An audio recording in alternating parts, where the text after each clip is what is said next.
Hi guys, welcome to another video by Treecampus. Today we are going to learn our very new word of the day. So today's word is nonchalant. क्या है आज का शब्द? Non-sh-lant. Non-sh-lant. Okay? So nonchalant. बहुत जगह पर इस शब्द को हम नॉनशलांट भी कहते हैं, नॉनशलांट भी कहते हैं, लेकिन इंडिया में इसका प्रोनाउंसिएशन जनरली नॉनशलांट होता है। तो अगर आप इन तीनों में से कोई भी प्रोनाउंसिएशन सुने तो आप घबराइएगा मत, तीनों प्रोनाउंसिएशन इसी शब्द को रेफर करते हैं। सो हमारा शब्द है नॉनशलांट और इसका मतलब क्या होता है जी? नॉनशलांट का मतलब होता है बेपरवाह, मतलब कि आप जो है आपको किसी चीज की ऐसे फिक्र विक्र नहीं है, आप बेपरवाह हैं, आप मस्त मौला इंसान हैं और आप निर्लज भी हैं। जिसका मतलब क्या है कि थोड़ा सा शर्म तो होना चाहिए ना, मतलब कि थोड़ा सा चिंता विंता होनी चाहिए, बट आपको बिल्कुल ही नहीं है, तो एक तरीके से आप निर्लज हैं। तो थोड़ा सा नेगेटिव सेंस में भी इस वर्ड का यूज होता है। बेपरवाह, मस्त मौला, ये सभी में थोड़ा सा नेगेटिव सेंस हम इस वर्ड में देखते हैं, nonchalant. Okay, let's look at the synonyms of this word.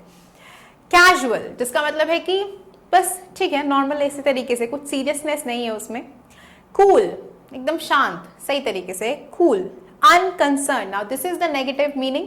इसका मतलब है कि आपको बिल्कुल भी उस चीज की चिंता नहीं है, आप बेपरवाह हैं, तो अनकंसर्न है। तो इसलिए ये शब्द जो है हम इसी नेगेटिव तरीके से इस्तेमाल करते हैं।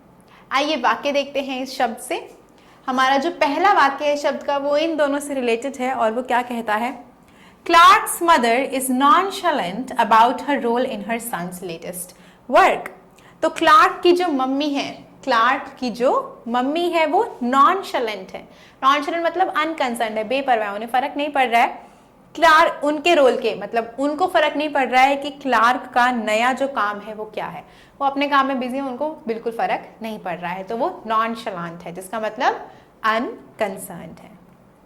Next sentence, it will be fine, she replied with a nonchalant shrug. तो उसने क्या किया? उसने रिप्लाई किया एक नॉनशलेंट श्रग के साथ। नॉनशलेंट मतलब बेपरवाह और श्रग मतलब ऐसे करना। So this is called shrugging. तो इस तरीके से उसने किया कि हाँ सब ठीक ही होगा।